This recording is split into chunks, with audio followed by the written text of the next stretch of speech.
Nagawa muna tayo ng base bago tayo gumawa ng design. Ano yung base ko yun? Ito. Ah, okay. Yung flat. Ito.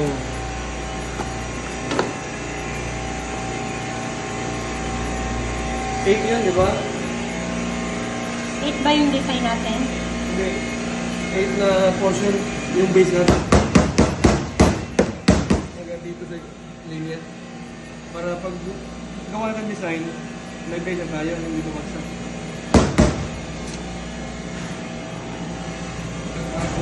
Mapatigasin. Yung ginagawa natin restaurant. Sa atin yan. Ito sa restaurant ko 8 portion pa rin. Pero flat lang. 1, 2, 3, 4, 5, 6, 7, 7, tapos close na yun. Tapos, flat muna. Diba?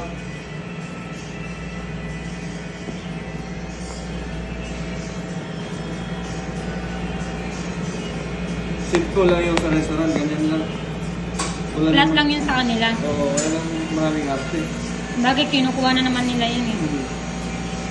Tapos yung sa atin, nagdag pa yung isa, base para sa atin.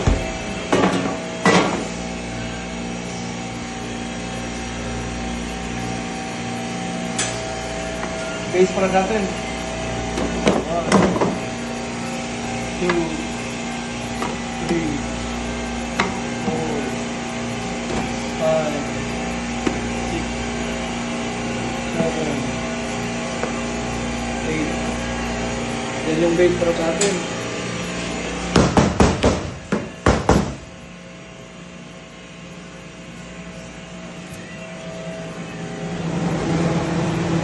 Ayun, nalagyan ko na ng design yung sa atin. May sa taas. Vanilla flavor yan kuya no? Banana to ba? Ah, vanilla.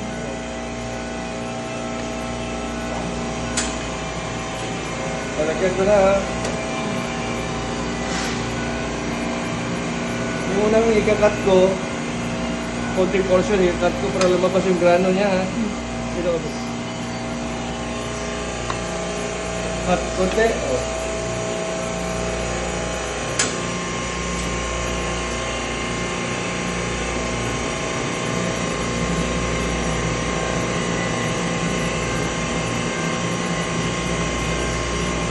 Halo.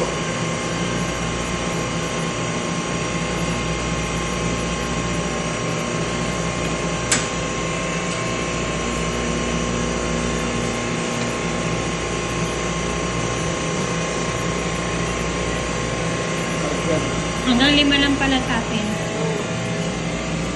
Tapos ulat. Malinis. Yun yung design natin. Okay. Nice na. Bigyan mo ito eh. Ito sa mga restaurant sinusupply natin. Itong design ito para sa atin. Nice na. Yes. Stop ko na yung video ko. Oo.